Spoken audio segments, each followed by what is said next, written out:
Durante os estágios finais da Guerra do Pacífico, entre 1944 e 1945, o campo de batalha assumiu uma nova e brutal dimensão.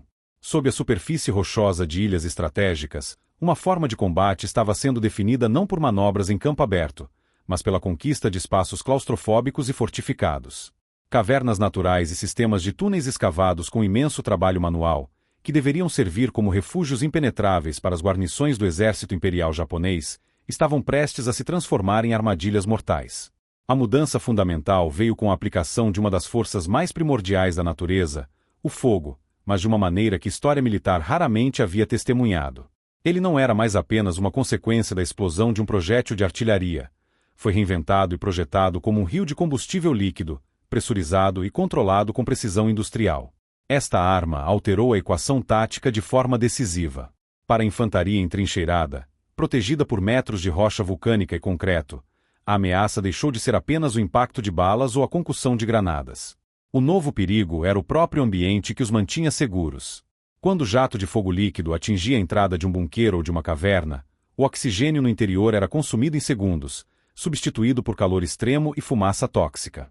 A sobrevivência se resumia a uma escolha impossível: permanecer no interior e enfrentar a asfixia e a incineração, ou fugir pela única saída, diretamente para a linha de fogo da infantaria americana que aguardava metodicamente do lado de fora. A fortaleza subterrânea, antes um trunfo defensivo, tornava-se uma câmara de exaustão. A única rota de fuga levava ao abraço de aço das metralhadoras e fuzis inimigos, completando a eficácia da tática. O cenário para essa transformação foi a campanha de salto de ilhas dos aliados, uma progressão sangrenta pelo Pacífico em direção ao Japão. Ilhas como Saipan, Iwo Jima e Okinawa não eram apenas pontos geográficos em um mapa. Eram fortalezas densamente defendidas, projetadas para infligir o máximo de baixas e retardar o avanço americano a qualquer custo.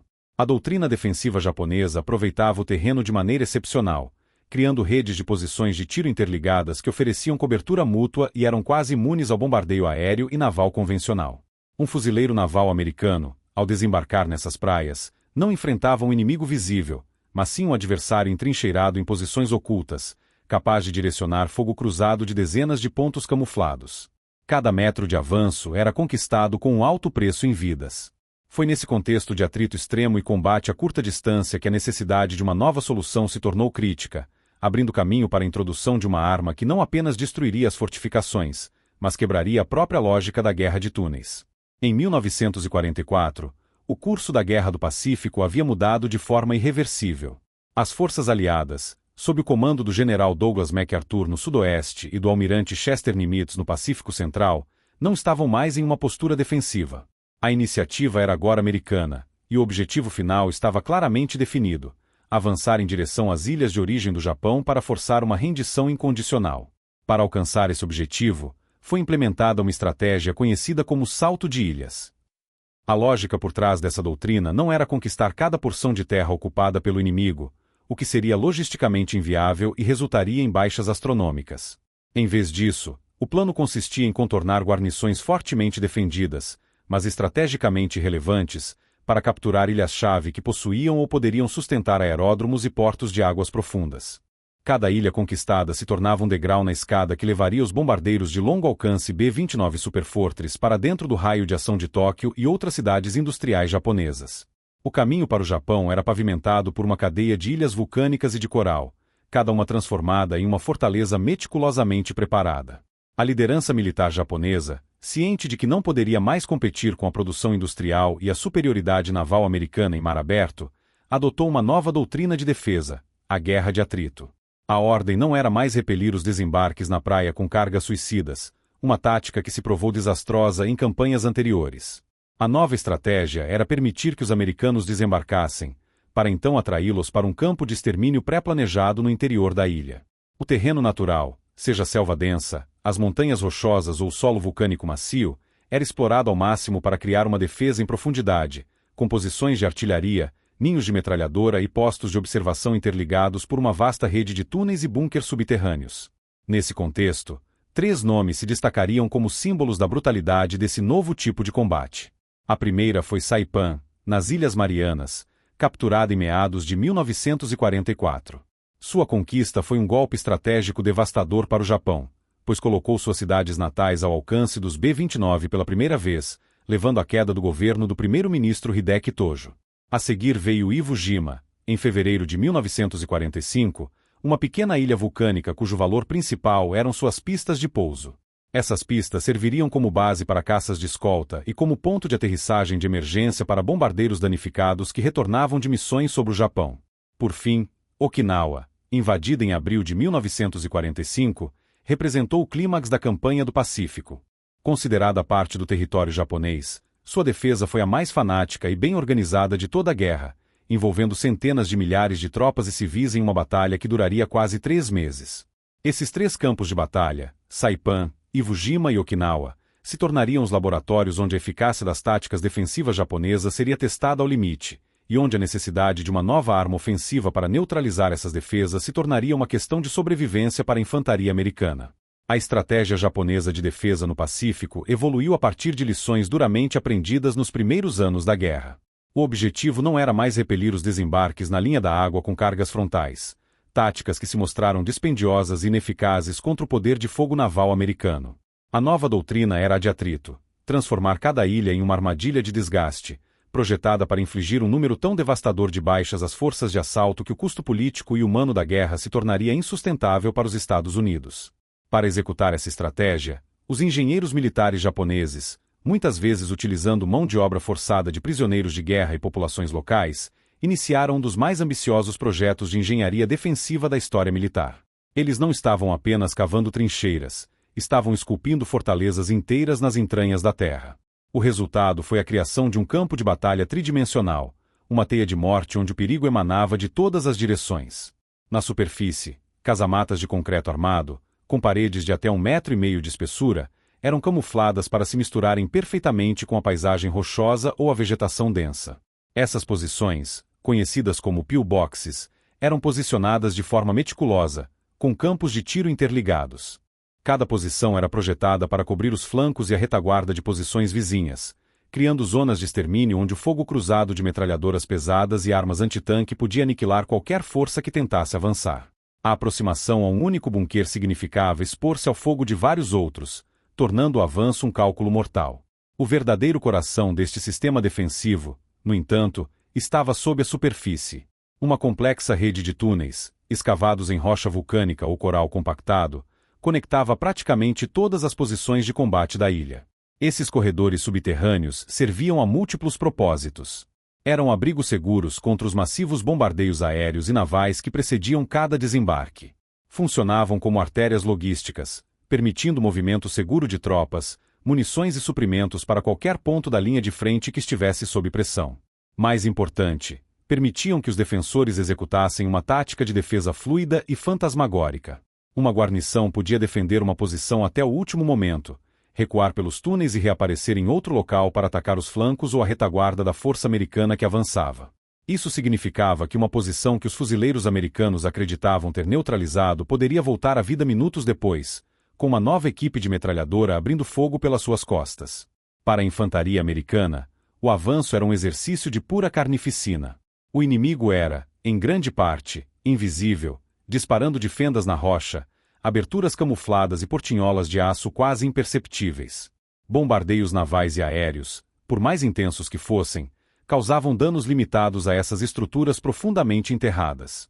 O fogo de artilharia e dos canhões dos tanques muitas vezes ricocheteava no concreto reforçado ou explodia inofensivamente contra as encostas das montanhas. Cada bunker, cada caverna, cada ninho de metralhadora tinha que ser abordado e neutralizado individualmente pela infantaria, em combates a curta distância, onde a vantagem do poder de fogo aliado era drasticamente reduzida. Ficou claro que as táticas convencionais de assalto frontal eram insustentáveis. A fortaleza de pedra e concreto exigia uma chave diferente para ser aberta. Para cada bunker a ser silenciado, o preço era invariavelmente pago com vidas americanas. Uma vez que o bombardeio naval e aéreo cessava, a tarefa de desalojar um inimigo invisível e determinado recaía sobre os ombros da infantaria.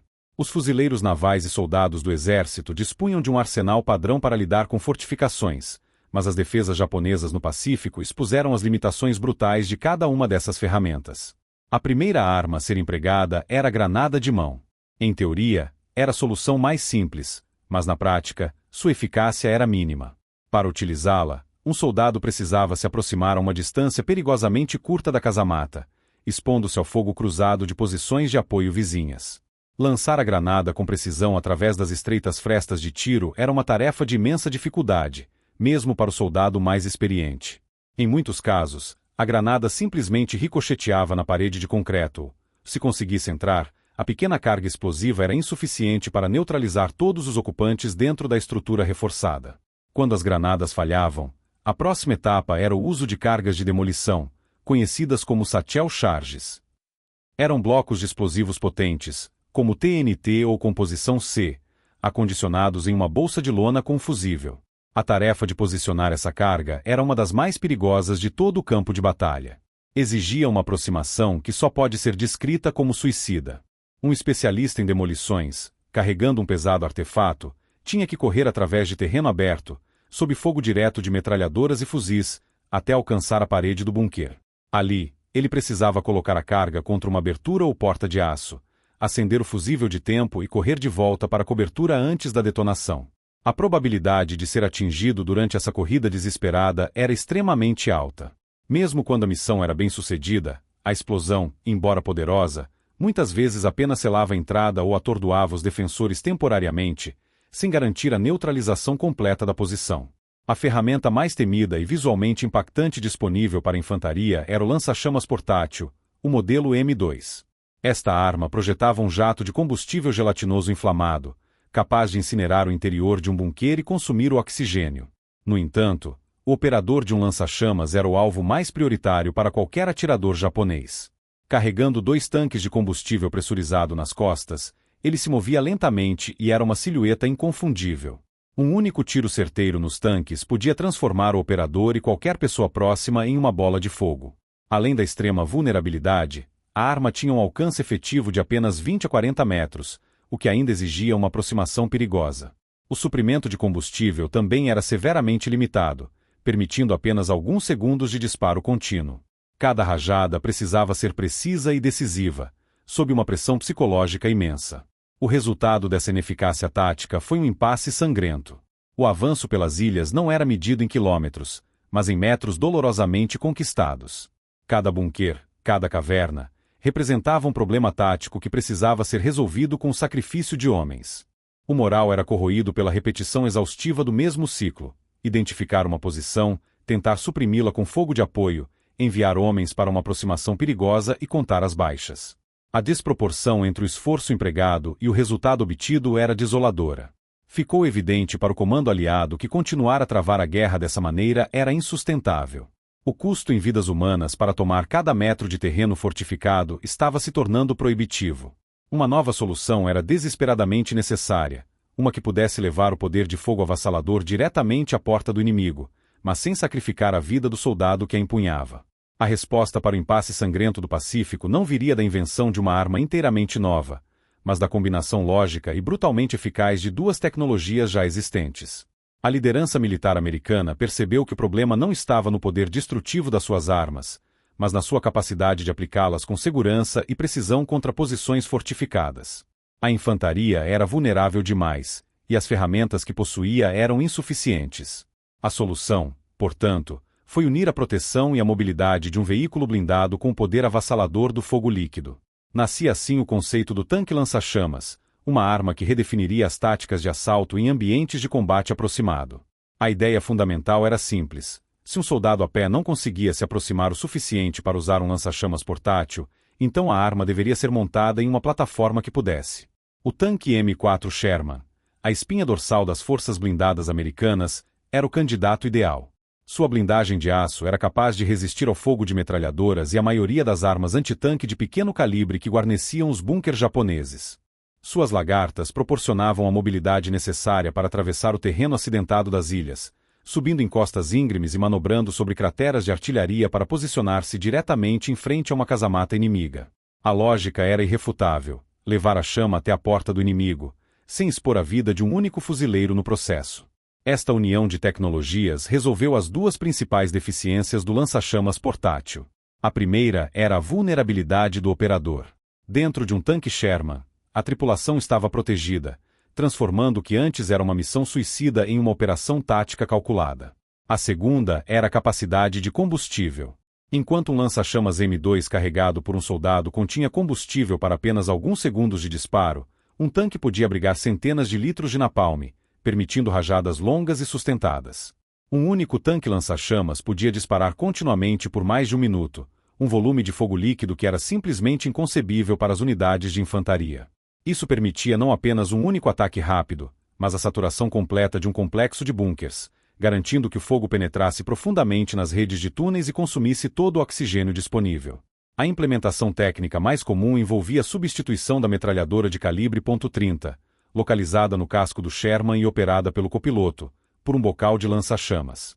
O canhão principal de 75 mm era mantido, permitindo que o tanque ainda funcionasse como um veículo de combate convencional, capaz de engajar outros alvos com projéteis de alto explosivo.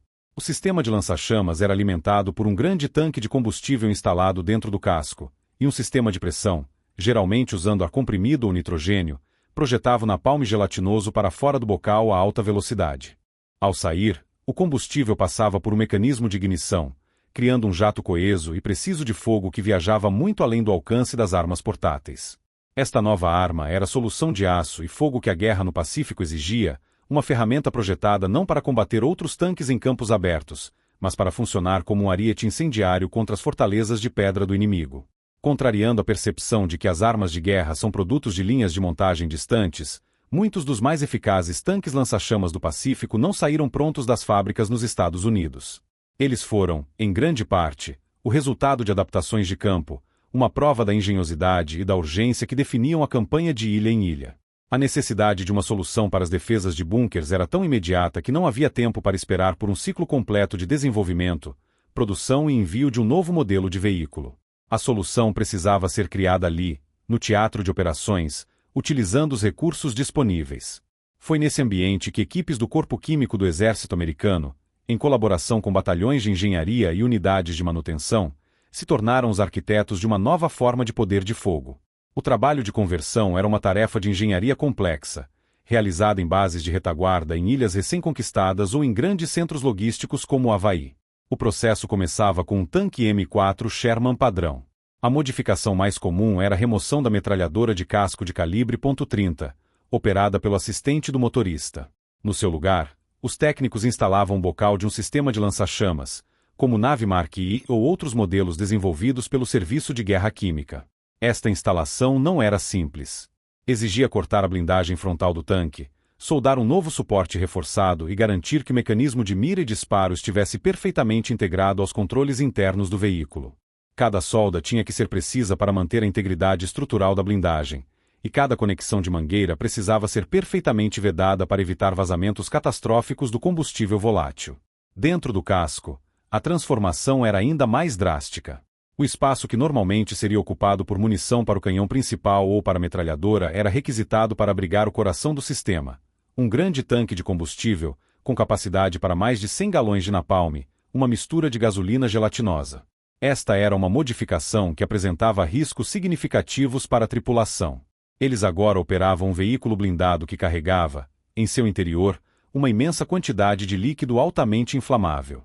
Junto ao tanque de combustível, era instalado um sistema de pressurização, geralmente utilizando cilindros de nitrogênio ou ar comprimido, que fornecia a força necessária para projetar o napalm a longas distâncias. Uma rede de tubos e mangueiras reforçadas conectava o tanque de combustível, o sistema de pressão e o bocal externo, completando a conversão. Esses engenheiros e técnicos, trabalhando sob condições difíceis e com recursos limitados, transformaram efetivamente um veículo de combate de uso geral em uma ferramenta altamente especializada. Cada tanque modificado que saía de suas oficinas improvisadas era uma solução direta para o problema tático que dizimava a infantaria. Os fuzileiros, que observavam essas máquinas em ação, rapidamente lhes deram um apelido que capturava perfeitamente sua função e sua confiabilidade, Zippo, em homenagem ao famoso isqueiro americano. Para os homens que tinham que avançar sob fogo cerrado contra posições de concreto, esses tanques eram mais do que armas, eram a promessa de sobrevivência. Cada veículo modificado representava uma chave mestra, forjada no calor da necessidade, projetada com um único propósito: abrir as portas de aço e concreto das fortalezas inimigas que, até então, pareciam impenetráveis. O apelido que os fuzileiros deram a estes tanques, Zippo, em homenagem ao famoso isqueiro americano, não era apenas uma alcunha casual, mas uma descrição precisa de sua função e confiabilidade. Contudo, a escala de sua chama era de uma ordem de magnitude completamente diferente. O poder deste sistema era monumental, e os números confirmam isso. O alcance efetivo do lança-chamas montado em um Sherman superava os 120 metros, uma distância superior ao comprimento de um campo de futebol oficial. Este alcance representava uma revolução tática. Enquanto o operador de um lança-chamas portátil precisava se expor a menos de 40 metros de seu alvo, o tanque Zippo podia operar a uma distância segura, fora do alcance efetivo da maioria das armas leves do inimigo, suprimindo posições defensivas com uma impunidade quase total. O segredo de sua eficácia residia não apenas no alcance, mas na natureza do combustível e no volume projetado. O agente incendiário era o napalm, uma mistura de gasolina com um agente espessante que o transformava em um gel pegajoso e de queima lenta. Diferente da gasolina líquida, que se espalharia e queimaria rapidamente, o napalm aderia a qualquer superfície que tocasse: concreto, aço, terra e uniformes militares. Quando acionado, um sistema de alta pressão, utilizando nitrogênio, projetava este gel a uma velocidade de dezenas de metros por segundo. O resultado era um jato coeso e controlável de fogo líquido, que o operador podia direcionar com a precisão de uma mangueira de incêndio, pintando as aberturas de uma casamata ou varrendo uma linha de trincheiras. A capacidade de combustível era outro fator decisivo. Um tanque Zippo carregava mais de 400 litros de napalm, permitindo rajadas contínuas que podiam durar mais de um minuto. Em comparação, um lança-chamas portátil esgotava seu suprimento em menos de 10 segundos. Essa capacidade de fogo sustentado significava que um único disparo de um Zippo não era apenas um ataque momentâneo, era um evento de saturação. Uma única rajada longa podia encharcar completamente uma posição defensiva, garantindo que o fogo penetrasse profundamente nas frestas, ricocheteasse pelos corredores e se infiltrasse em qualquer abertura, por menor que fosse. O calor gerado era extremo, ultrapassando os 1000 graus Celsius, o suficiente para derreter aço e fazer o concreto se estilhaçar. O impacto no alvo era duplo. O primeiro efeito era a incineração direta. Qualquer ocupante em contato com o napalm ou próximo ao seu ponto de impacto era instantaneamente consumido. O segundo efeito, e muitas vezes o mais letal em sistemas de túneis, era a asfixia. A combustão violenta do napalm consumia todo o oxigênio disponível dentro do espaço confinado de um bunker ou caverna em questão de segundos, criando um vácuo de ar respirável. Os defensores que sobreviviam ao calor inicial eram forçados a sair em busca de ar, apenas para encontrar a infantaria americana esperando do lado de fora, ou pereciam sufocados em seu abrigo. Não era uma arma de sutileza, mas de força bruta e cientificamente aplicada, uma ferramenta de destruição cuja mecânica foi perfeitamente calibrada para erradicar um inimigo entrincheirado, transformando suas fortalezas mais seguras em fornos impenetráveis.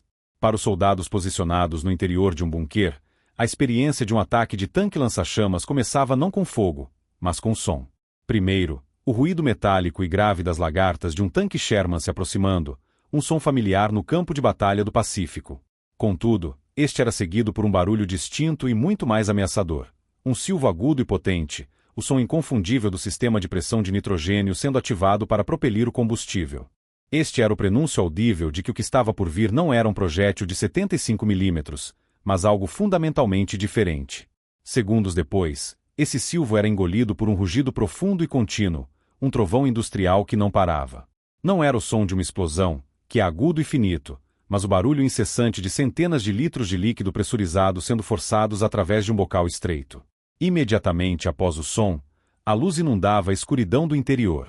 A pequena abertura de tiro, a única conexão visual com o exterior e a principal vantagem defensiva da estrutura, transformava-se instantaneamente em um portal para um sol líquido. Um jato laranja vivo e espesso preenchia a visão, eliminando qualquer percepção do mundo exterior. A intensidade da luz era total, cegando temporariamente os ocupantes e transformando o interior do bunker em um palco de sombras dançantes e grotescas. Para quem estava dentro, o mundo se resumia a um som avassalador e a uma luz incandescente. A noite, se fosse o caso, era instantaneamente transformada em um dia artificial e infernal, com a paisagem externa iluminada por um brilho alaranjado e pulsante. O calor era a próxima sensação, e sua chegada era quase simultânea à luz. O napalm, queimando a mais de 1000 graus Celsius, aderia à superfície externa do concreto e do aço. O calor era transferido por condução a uma velocidade espantosa. A escotilha de aço da abertura de tiro começava a ferver, brilhando em um tom vermelho escuro e irradiando uma onda de calor insuportável para dentro. A própria rocha e o concreto ao redor da abertura começavam a latejar, aquecendo o ar confinado a temperaturas de forno em questão de segundos. Qualquer superfície metálica no interior, como armas ou caixas de munição, tornava-se quente demais para ser tocada. O ar, superaquecido, queimava a pele exposta e as vias respiratórias a cada inspiração. O abrigo, projetado para proteger contra estilhaços e balas, transformava-se em uma câmara de convecção, cozinhando seus ocupantes de dentro para fora.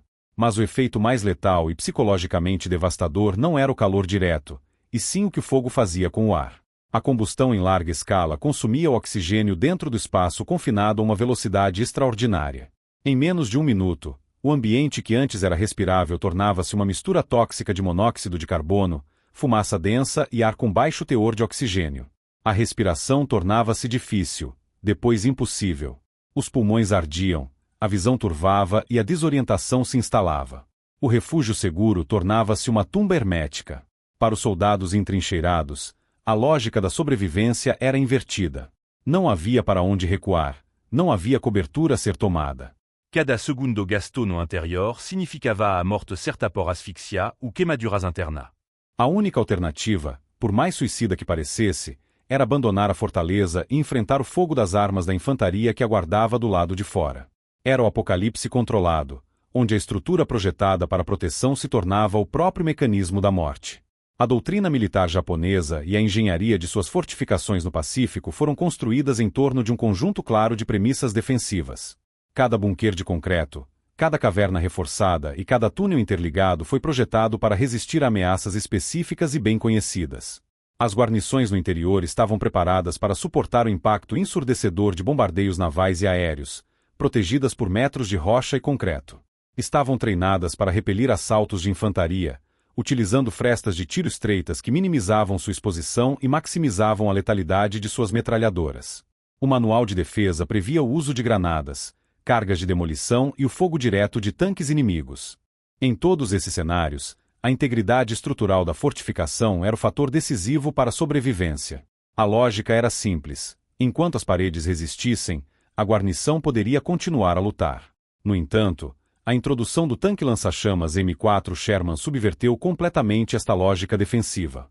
A nova arma não tentava superar a fortaleza pela força bruta, tentando perfurar o concreto com projéteis de alta velocidade. Em vez disso, ela contornava a defesa física por completo, atacando seu único ponto vulnerável e até então ignorado, a atmosfera finita dentro de seus muros. Esta foi a mudança de paradigma que tornou o Zippo uma arma tão psicologicamente devastadora quanto fisicamente letal. O princípio físico por trás de sua eficácia era fundamental e implacável. A combustão de centenas de litros de napalm, projetados em um espaço confinado, é um processo de oxidação extremamente rápido e intenso. Em questão de segundos, o fogo violento consumia massivamente o oxigênio disponível no interior do bunker ou do sistema de túneis, criando um vácuo de ar respirável. O que os defensores enfrentavam não era apenas o calor extremo, mas uma guerra química acidental. Além da depleção de oxigênio, a combustão incompleta do combustível gelatinoso em um ambiente de baixo oxigênio gerava enormes volumes de monóxido de carbono e outros gases tóxicos. O ar, o elemento mais essencial para a vida, tornava-se o próprio agente da morte. Esta nova realidade provocou uma transformação na psicologia do defensor. As guarnições, treinadas para resistir a estilhaços e suportar o choque de explosões, de repente se viram confrontadas por um inimigo invisível, silencioso e onipresente que não podia ser detido por paredes de concreto ou portas de aço. O obstáculo à sua sobrevivência não era mais a espessura da blindagem do bunker, mas a qualidade do próprio ar que precisavam respirar. O refúgio, cuidadosamente construído para ser o local mais seguro da ilha, transformava-se instantaneamente em uma tumba hermética. A estrutura que os protegia do aço inimigo agora os aprisionava com uma atmosfera venenosa. A escolha que restava era terrível e inevitável.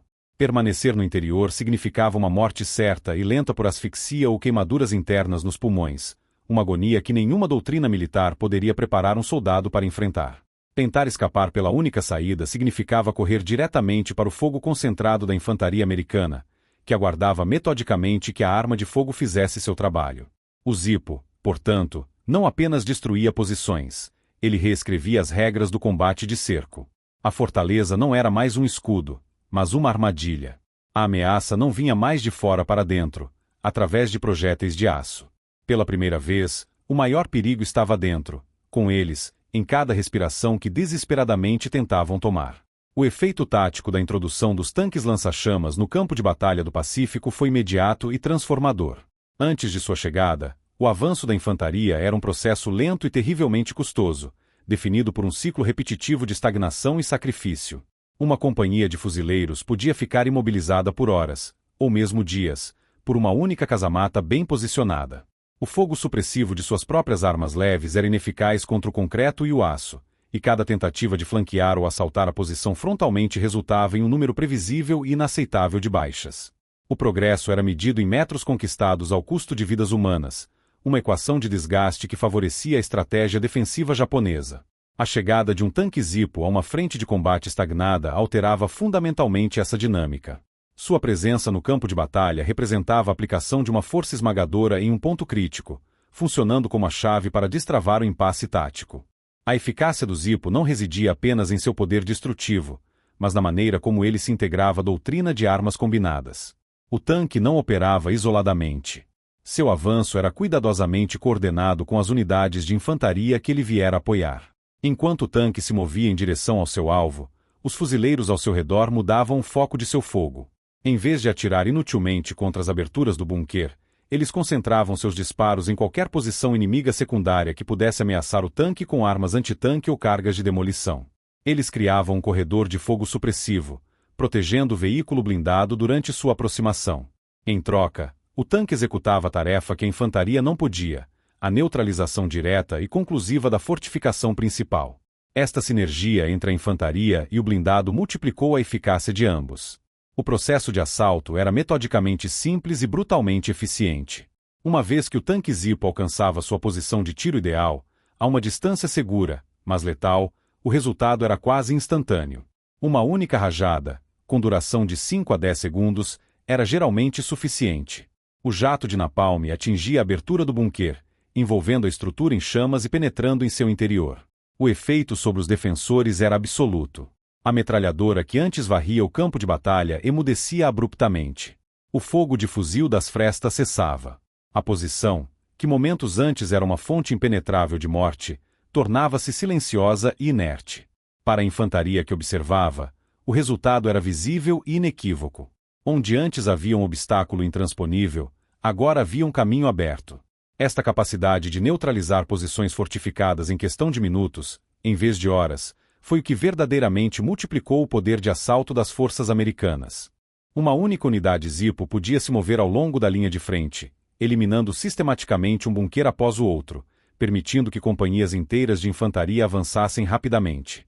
Posições defensivas que, segundo as estimativas táticas anteriores, exigiriam um cerco de meio-dia e custariam dezenas de vidas, eram agora superadas em menos de 15 minutos, muitas vezes sem uma única baixa adicional para a unidade de assalto. As baixas americanas em aproximações frontais, historicamente as mais perigosas de todas as manobras de infantaria, foram drasticamente reduzidas. O tanque absorvia o risco, projetando o poder de fogo necessário para que os soldados pudessem avançar e tomar o terreno com uma segurança anteriormente inimaginável. O Zippo não apenas destruía o inimigo, ele preservava a força de combate, garantindo que mais homens estivessem disponíveis e aptos para o próximo objetivo. Contudo, a arma mais poderosa do tanque Zippo talvez não fosse a chama que projetava, mas o terror que a precedia. A guerra no Pacífico foi definida não apenas pela violência física, mas também por uma colisão de culturas e doutrinas militares. Para as forças americanas, o soldado japonês era um adversário de uma tenacidade quase incompreensível, governado por um código de honra, o Bushido, que desprezava a rendição como o ato máximo de desgraça. A doutrina do Gyokuzai, ou morte honrosa, ditava que era preferível lutar até o último homem, em uma carga suicida final, a ser capturado.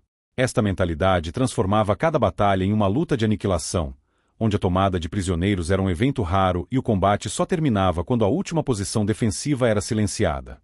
Esta determinação de lutar até a morte era, em si, uma das defesas mais formidáveis que os aliados enfrentavam. O tanque lança-chamas, no entanto, introduziu uma variável que esta doutrina de ferro não havia previsto. Ele atacava não a coragem ou o dever do soldado, mas seus instintos mais primordiais e incontroláveis. O medo do fogo é uma das reações humanas mais fundamentais, e o Zippo transformou em uma arma industrializada. O processo de colapso moral começava muito antes de a primeira gota de napalm atingir a entrada de um bunker. Começava com o som. O ruído distinto das lagartas de um Sherman, combinado com o silvo agudo e crescente do sistema de pressurização, tornava-se um sinal sonoro para uma morte horrível e inevitável. Para os defensores entrincheirados, este som significava que suas fortificações de concreto e rocha estavam prestes a se tornar seus próprios crematórios. A arma quebrava a lógica da resistência heróica. Um soldado pode ser treinado para enfrentar balas, suportar estilhaços e até mesmo para se sacrificar em uma carga final contra metralhadoras. Esses são atos de combate, onde há um adversário a ser enfrentado. O Zippo removia o adversário da equação e o substituía por um fenômeno natural inescapável. Não havia como atirar de volta contra um rio de fogo. Não havia como se entrincheirar contra um inimigo que consumia o próprio ar que se respirava. A arma criava uma situação de impotência absoluta, um cenário onde a bravura e a habilidade marcial se tornavam irrelevantes. A morte não era mais uma possibilidade no campo de batalha. Era uma certeza física e química, entregue com uma eficiência aterrorizante. O resultado foi uma fratura visível na vontade de lutar. Pela primeira vez em grande número, soldados japoneses começaram a se render. Complexos defensivos inteiros, com múltiplas posições interligadas e suprimentos para semanas de combate, desabavam moralmente antes mesmo de serem fisicamente destruídos. A simples aproximação de uma unidade de tanque Zippo era frequentemente suficiente para que bandeiras brancas improvisadas aparecessem nas aberturas dos bunkers. As imagens de arquivo da época documentam essa mudança. Os prisioneiros que emergiam não eram os guerreiros desafiadores do início da guerra, mas homens em estado de choque, com os rostos cobertos de fuligem, exaustos e psicologicamente quebrados. Eles não haviam sido derrotados em combate, no sentido tradicional. Haviam sido submetidos a uma experiência que transcendia os limites da resistência humana. Em essência, o Zippo não apenas limpava bunkers, ele limpava a mente do inimigo da determinação de lutar, provando que, no cálculo brutal da guerra, a quebra do espírito de um soldado pode ser tão decisiva quanto a destruição de suas defesas. Em nenhum outro lugar do Pacífico a natureza do desafio se tornou tão evidente quanto em Iwo Jima, uma ilha vulcânica de solo negro e terreno acidentado. A batalha, iniciada em fevereiro de 1945, não foi apenas mais uma campanha de assalto anfíbio. Foi um confronto direto contra o sistema defensivo mais sofisticado e profundamente entrincheirado de toda a guerra. Sob o comando do general Tadamichi Kuribayashi, uma guarnição de aproximadamente 20.000 defensores japoneses havia transformado a ilha em uma fortaleza tridimensional. Durante meses, eles escavaram mais de 16 quilômetros de túneis e galerias interligadas, conectando cerca de 1.500 salas subterrâneas, casamatas e postos de artilharia. Esta rede, enterrada a dezenas de metros sob a rocha vulcânica, era praticamente imune ao massivo bombardeio naval e aéreo que precedeu o desembarque dos fuzileiros navais. As táticas convencionais de infantaria se mostraram quase inúteis contra uma defesa que podia absorver golpes na superfície e depois contra-atacar de posições ocultas. Foi neste cenário de atrito extremo que os tanques Zippo se tornaram cruciais. A sua função em Iwo Jima evoluiu para além da simples destruição de alvos. Os tanques lança-chamas tornaram-se a principal ferramenta para desmantelar sistematicamente a própria lógica da defesa de Kuribayashi. A estratégia japonesa dependia inteiramente da fluidez proporcionada pela rede de túneis, que permitia que as tropas se reposicionassem, reabastecessem e reforçassem pontos fracos sem se exporem na superfície. Os tanques Zippo atacaram diretamente esta capacidade. Sua missão era dupla e metodicamente executada. A primeira fase era a limpeza da ameaça imediata. Ao se aproximar de uma casamata ou da entrada de uma caverna, uma rajada de napalm neutralizava instantaneamente qualquer arma que estivesse disparando, silenciando metralhadoras e canhões antitanque e permitindo que infantaria de apoio avançasse. Este era o papel tático imediato, que salvava vidas e abria caminho para o avanço. Contudo, a segunda fase de sua operação foi a que teve o impacto estratégico mais duradouro na batalha. Após silenciar uma posição, o tanque Zippo não se retirava. Em vez disso, ele executava uma tarefa de selagem. Disparava rajadas longas e contínuas diretamente para dentro da abertura do túnel, enchendo os primeiros metros da passagem com fogo líquido.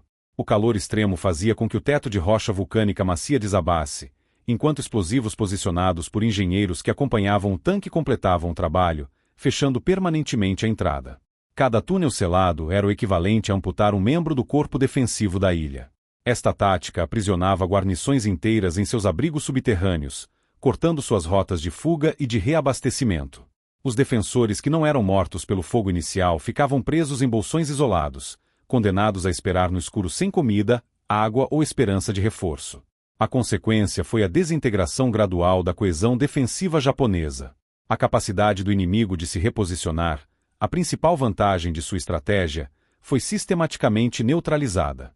Uma posição limpa e selada por um zipo permanecia neutralizada. Em locais icônicos como as encostas do Monte Suribachi e as defesas do moedor de carne no norte da ilha, os tanques lança-chamas operaram incansavelmente, movendo-se de uma entrada de caverna para outra, extinguindo focos de resistência e quebrando a espinha dorsal da rede de túneis. Eles não apenas destruíram o inimigo em uma posição específica, eles garantiram que aquela posição não pudesse mais ameaçar as forças americanas. Em Iwo Jima, os zipos não foram apenas uma arma de assalto. Foram a ferramenta cirúrgica que dissecou e desmembrou uma fortaleza que, de outra forma, poderia ter custado um número ainda maior de vidas para ser conquistada. A lição aprendida em Iwo Jima se repetiria em Okinawa, mas em uma escala ainda maior e mais sangrenta. A invasão, iniciada em abril de 1945, representou o clímax da campanha do Pacífico. Okinawa não era apenas uma ilha estratégica. Era considerada território japonês, e sua defesa foi a mais fanática, densa e bem organizada de toda a guerra. O general Mitsuru Ushijima, comandante das forças japonesas, havia aprendido com os erros cometidos em outras ilhas. Ele abandonou a defesa das praias e concentrou suas tropas em um sistema defensivo em profundidade, ancorado nas complexas formações geológicas do sul da ilha.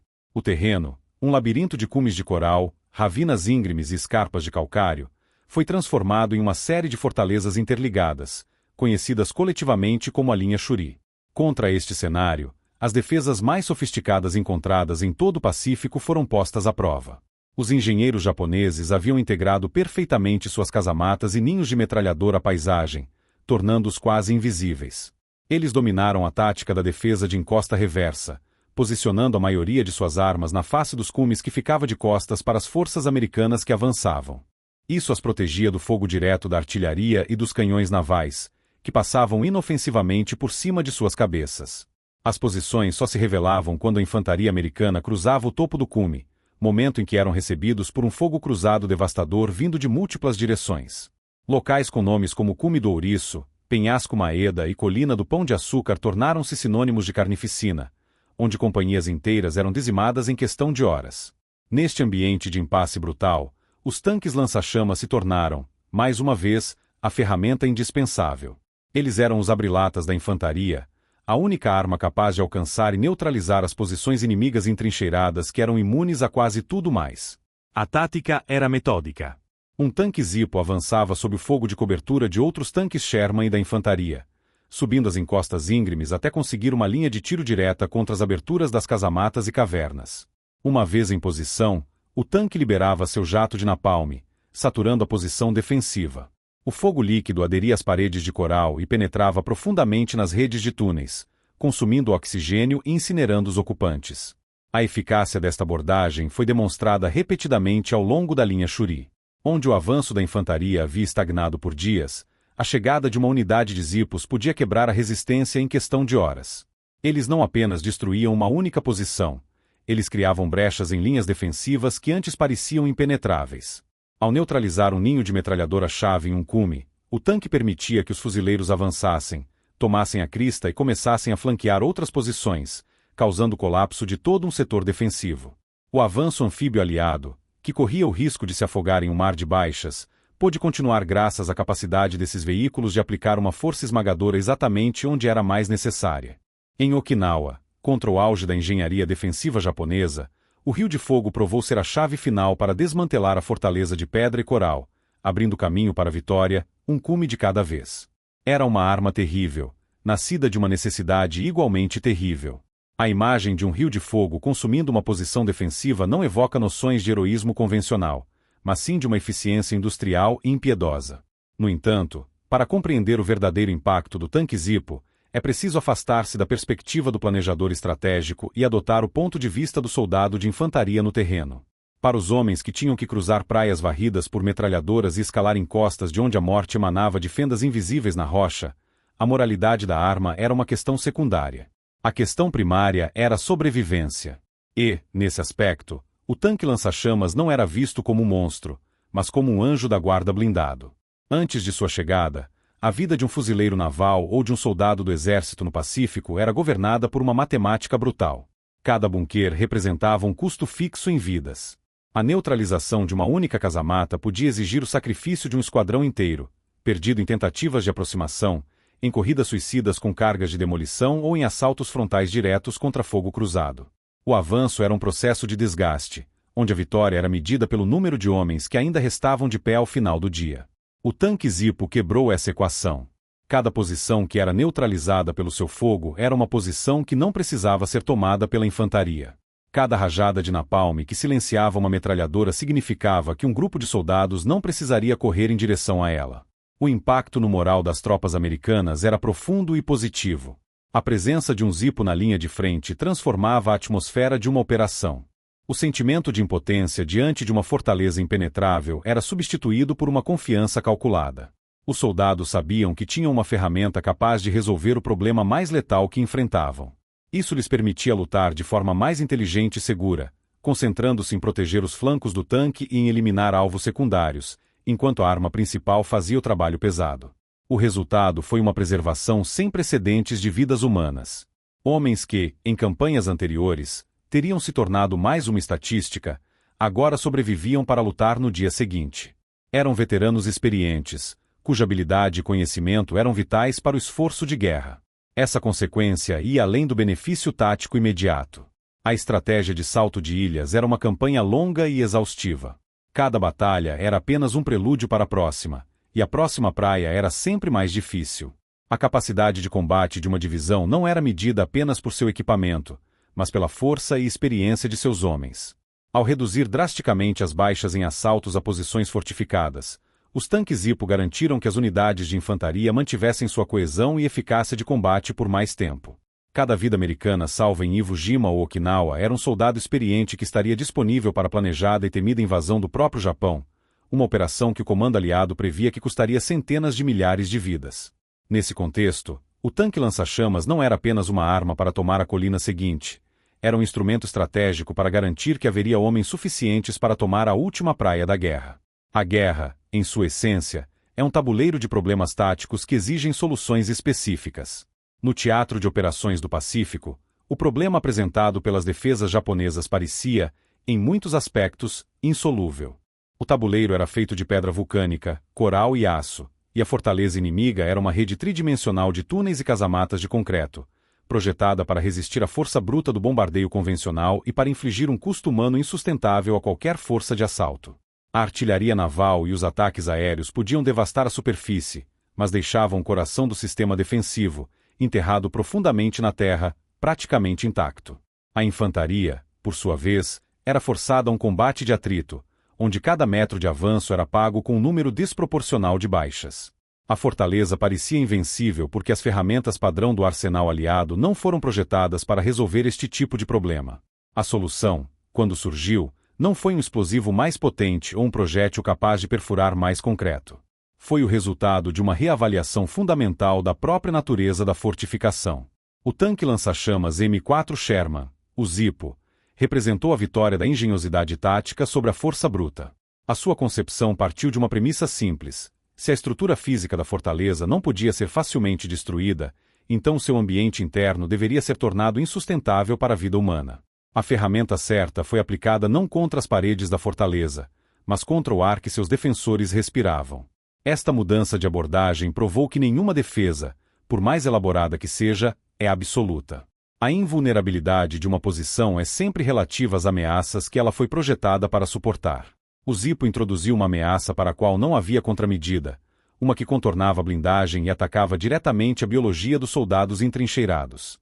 O impacto desta arma foi, portanto, muito além da destruição física de alvos individuais.